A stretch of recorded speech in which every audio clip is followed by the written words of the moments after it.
pace, there's a huge difference. Massive difference, and they're beginning to be strung out. It would be good to get an overhead shot, Sean, to see just how many riders are going off in ones and twos off the back of this peloton at the moment. It's already come to the foot of this mountain, the Collada de la Gallina, without a lot of the riders there. Well, that's a good shot for a start.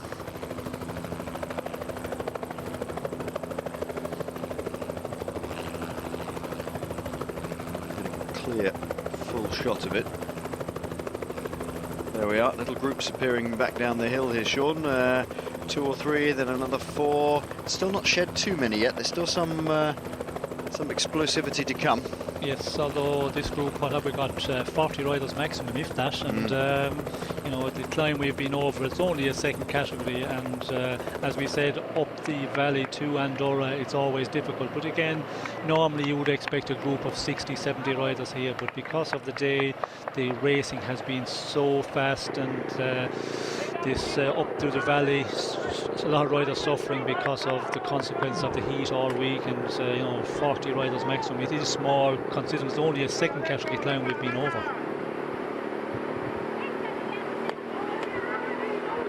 5 kilometers to go, and the Olympic silver medalist Rigoberto Urán is pace setting here on the front, with Sergio Heinau just behind him. Froome, that typical starter. To look at him, Sean, I mean, he's a very distinctive rider to see, isn't he? The way he sits on the bike, it's very distinctive indeed. Yes, well, he's very easy to pick out. You can see there when he's climbing, there's quite a lot of movement. You know, riders are like that. They have a special style, and the moment you see him once or twice, well, then you can recognise it from afar. Amel Monar has succumbed to a little bit of increase in pace. It's Javier Ramirez who's trying to push on a little bit more. Martin just behind him, it's Cameron Meyer just trying to push up the pace to get to the back. Multiple track champion that he is, he just has to dig in there. He's not a climber as such. You can just sort of turn the pedals with strength. And Mikael Bofaz, well, he sort of looks doing a good job, Bofaz, because normally when we start getting on difficult climbs, he gets into difficulty very quickly, but he is clinging on here and giving it everything. How long can he last?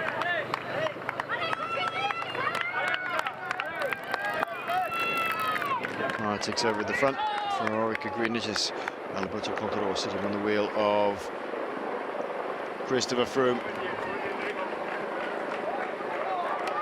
Contador with one man behind him. And really, Sean, there's nobody else sort of riding up on the wheel of Froome at all at the moment. You can see Rodriguez about 5 back at the moment.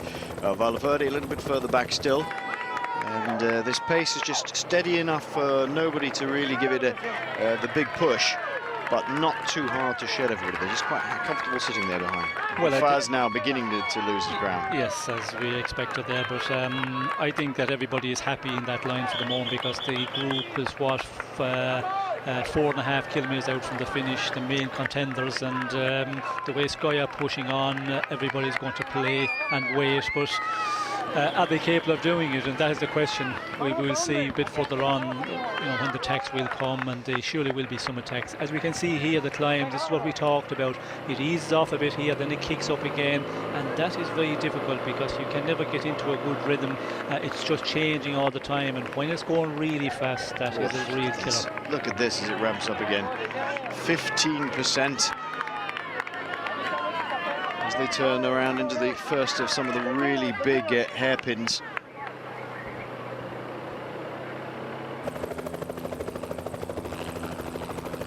Start counting our hairpins here. I reckon 18 in total. Almost out to Wes. Almost, but not quite. And Meyer doing a pretty good job, actually. I mean, he made the best advantage he could, best use he could, Sean, of that terrain flattening out a little bit, because as a pure climber, as a climber, you would not put him down as such. Get as much distance as you can, put as much effort as you can possibly manage in the slightly less hilly section. Rigoberto Urán has done his job for the day. Yes, and for Cameron Meyer, they will be disappointed they were never allowed to get a real big advantage. And you would expect, when you look at the general classification of our leaders out there, the best one was Bufaz at 14 minutes, but the rest, you know, Cameron Meyer himself at 42 minutes is 0.8 in general classification. If they had been allowed to take 14, 15 minutes, well, then they would have a great chance of going on, and you know, they will be making that calculation. Cameron Meyer will be saying, well, it's a pity that Sky did not just back off for a while, not take it up so early. I could have got my stage victory. Right, I think we've been a bit more time between them. I suppose every rider in the peloton could say that. Sergio Henao is really drilling this one now on the steeper sections. And I think, Sean, there are going to be some huge splits in here in a minute. Yes, well, the moment somebody puts in an attack, if they're capable of doing that, and surely Christopher Froome will have to try something. The team has been doing, you know, a tremendous job for him today, and continuing on this climb and getting very close to the finish. So Froome will have to accelerate up the pace a bit, and that will really explode this group of about 35. Joaquim Rodriguez leads the Vuelta a Espana by 10 seconds over Christopher Froome. Alberto Contador is third. Grand Prix Plouet is live on Eurosport 2. And now, if you wish to join that, but here at the Vuelta a Espana, it's Cameron Meyer with 3 kilometers to go and only 40 seconds or so.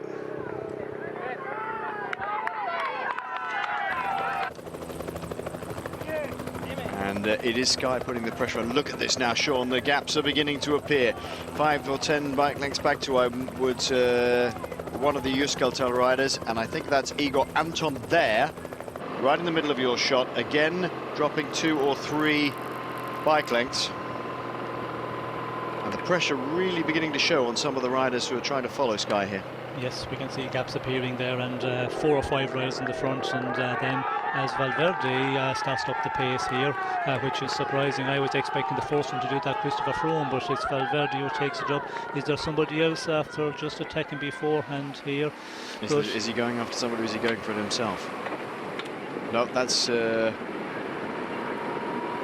Ramirez that he's caught. This is the rest of the riders, and Javier Ramirez can see the Spanish rider behind him. One Spaniard aiding another here, Sean. That's the partisan country thing there. That's for sure. Ramirez didn't have that in his legs before. He's seen Valverde behind him, has given him just a little bit of a tow, and Valverde is on his way. Valverde was 26-1 this morning. That was we said that was a good bet for today, and Froome is having to respond. Valverde in the white combined jersey, just a little bit of a toe from Ramirez, but even that will have helped, Sean. Yes, well, every little helps. You know, when you're on a climb like that, a guy just rides for 30, 50 metres, it does help, and it's going to be interesting now to see who's going to take up the chase. I would see the tactic being they're all going to look at Christopher Froome, because they have really, you know, took the race in their hands, and here we come. Great riding. Froome has had to respond.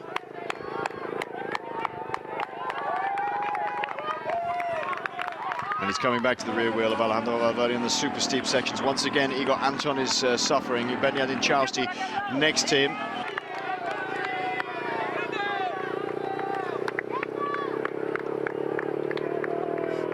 Well, there's about 3 or 4 men here in the race itself, and they're all in this group who are capable of taking the fight to Christopher Froome. Alberto Contador surely having cramped up the other day, along with Valverde losing time. Last mountaintop finish. I wonder whether no, Froome's taking the initiative here and gone past him and put the pressure on. Well, Valverde now, having done all the work, has to respond. Contador is easy in the wheel at the moment, and Rodriguez looking a little bit under the cosh here. Froome and Contador, Valverde responding well. And the race leader with Moreno, I think, with him. Under a little bit of pressure here, Sean. Yes, and the good thing, he has a teammate, Rita Moreno, there, so if he can just, you know, recover a little bit and start setting the pace with Moreno able to do that, if he's able to do it. But we can see here the gaps are opening, and Froome is really pushing on here. Contador also in difficulty. Or sorry, Valverde in difficulty, but Contador looks comfortable enough here for the moment. But now who's going to continue here? You know, Froome is in a position where Contador is going to play the waiting game and allow him to continue on pushing the pace here. And if he does that, well, then he's going to have, with Contador, the risk of getting attacked in the final kilometre. Cameron Meyer gets swallowed up by Christopher Froome and Alberto Contador. These are the two riders who it was suggested would be that, oh, look, they slow right down. Come on, Bertie, come and do some work, says Christopher Froome. And then Alberto says, no, I'm not going to bother.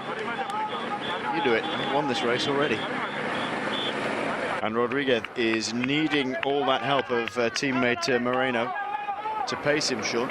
Yes, he's going to be very valuable to Rodriguez. As we can see, Froome looking around, and the surprising thing was Froome, he totally knocked off the gas there and tried to get Contador to come around him, but it wasn't happening. He wasn't, you know, taking it at all. And to slow down the pace like that, that's something that Contador can take quite well, because we've seen where he can knock off the pace and then just accelerate again. He has no problem doing that, and I think it's a bit more difficult for Christopher Froome to do that. Yeah, we've already seen that once already in the vuelta, that if Contador really leaps out and ups the pace, then Froome a little bit of trouble hanging on to that and has to work his way back up here. Look at Meyer hanging in there. Good stuff. They've knocked the pace off quite significantly. Froome has decided, right, enough's enough. I'm not going to tow Bertie all the way up to the line. And clever move, Sean, allowing the other favourites back in, which puts pressure back on Contador. The pressure was off Contador whilst he was following Froome and they were miles ahead. Now the pressure's back on him.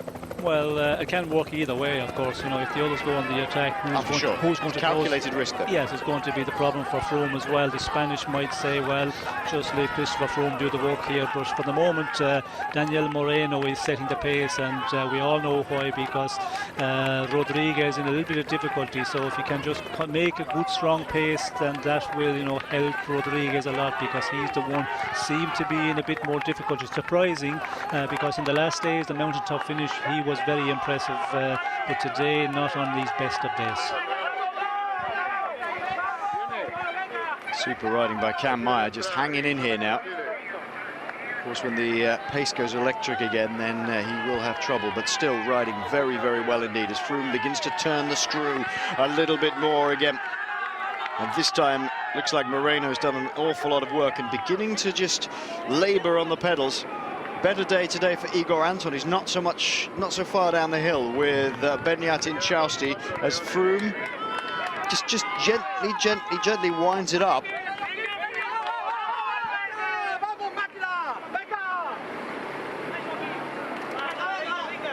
This is very much a stage 8, that the Catalan-based, Andorran-based Catalan rider Joaquim Rodriguez would love to win in the leader's jersey. This is his home stage here.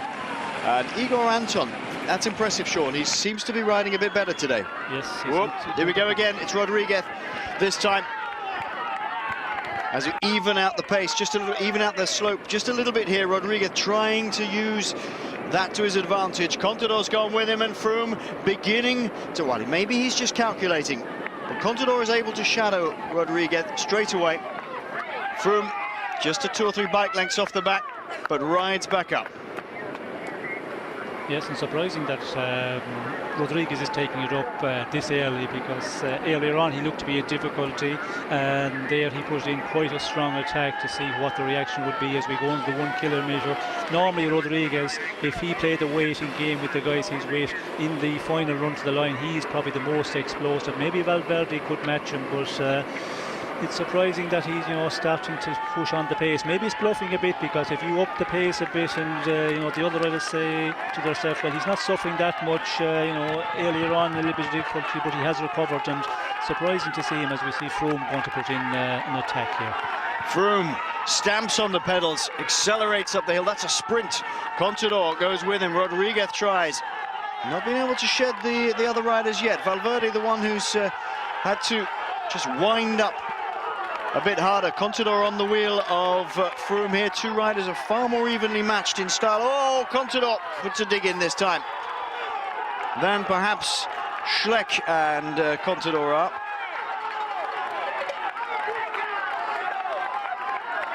Alberto Contador puts the effort in, and Froome losing a little bit of distance. Every turn of the pedals, a little bit more within the last kilometre. It's a long way to go still. Contador looks over his shoulder. If he's got anything, he's got to put in the big gear and go for it. The biggest gear he could push it. And that will not be very big. No, it won't. With the gradient we've got here. What's he pushing there? 39, 21, 23 maybe. It's difficult with Contador, but as we can see here, Froome is still working well at it, but the other two riders, Rodriguez and Valverde, just sitting and leaving all the work to Christopher Froome. Contador is doing everything he can. Is the only way he can beat Christopher Froome, he thinks, is to try and take as many seconds out of him as possible when he can, like this, and try and gain the extra bonuses. And that's the important thing, Sean.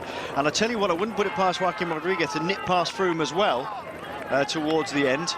And Valverde will have a go, and then all the bonus seconds will be taken up. Well, it's not going to be difficult if they sit on Froome and leave him do all the pace setting after Contador. They will certainly, overcome him in that final 50, 70 metres. Here comes Alberto Contador with 150 metres to go. And it's Rodriguez who's coming at him, and Froome is the man who's suffering in the last 500 metres here. Valverde sprinting up behind Alberto Contador, and he's going to take him on the line, surely. Contador sees the danger on his right-hand shoulder. Can he stay away? No, and neither can Rodriguez. Valverde takes the win ahead of Rodriguez and Alberto Contador. How many seconds gap, though? And Froome's gone. The legs have gone. He's turning it as hard as he can, but 14 seconds lost, Sean. Wow, this is a tight welter. When we say he was gone, I mean, literally still going faster than nearly everybody watching could go up that hill, but in terms of attacking pace, nothing left at all. No, and we could see the way the other two, Valverde and Rodriguez, finished in a sprint when they attacked Froome after he riding for a long time to try and close down Alberto Contador. The way they came up on Contador, impressive. It was in a sprint, and I'm not surprised that Froome has lost 14 seconds. And after all the work Sky doing, Froome putting in a big effort on this climb, he's lost time instead of pulling it out from the big favourites. Yeah, and it was a calculated gamble, but Ten Dam comes over the line, 105 down. It's a calculated gamble, and I think that's Capecchi as well, by Alberto Contador, and just didn't quite pay off. I mean, I think he was going for the win, Sean, and more importantly to him, I think, than the stage victory itself was the extra seconds you could gain over Froome. But it didn't happen because Valverde and Rodriguez both caught him and passed him. Yes, well, it looked like it was stage victory for Alberto Contador. It did, yeah. And also the 20-second or the 12-second bonification. But amazing, the other two, they came up so quickly in a sprint in that final 200, 250 metres.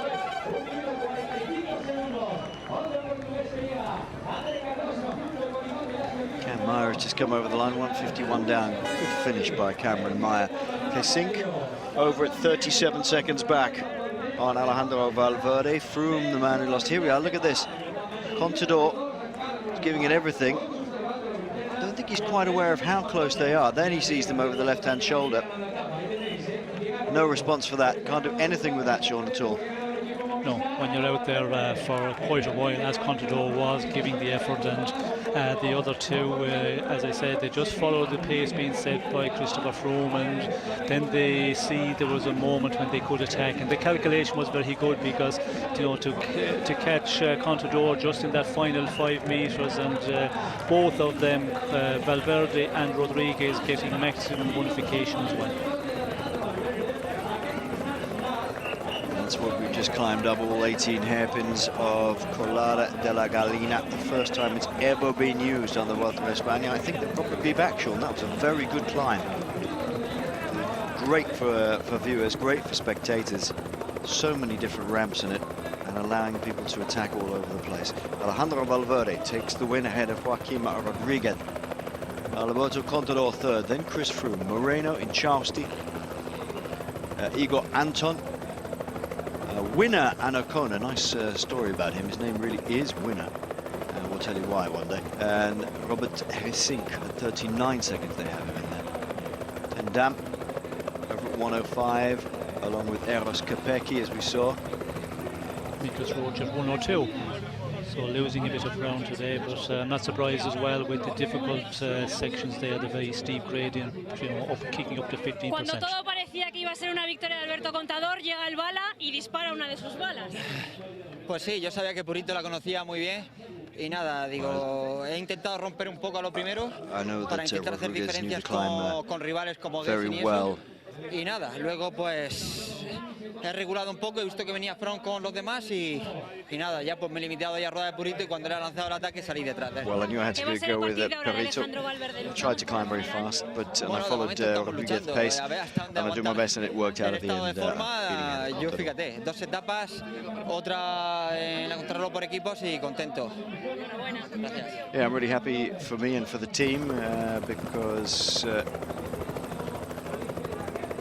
was great to have those riders around me today. Second stage for Alejandro Valverde. And here is the general classification. This is what Froome lost today. Look at this. Rodriguez is now 33 seconds ahead of Chris Froome. Alberto Contador within 7 seconds of Christopher Froome, 40 seconds. Then Alejandro Valverde fourth, 50 seconds. Robert Hessink is really doing well, actually. He's hanging in here. 1:41. Moreno 1:48. Nicholas Roche losing a bit of time. 2:14. Igor Anton eighth at 2:47. Then Ten Dam moves up 3 places ahead of Bolka Mollema now. The win to Valverde.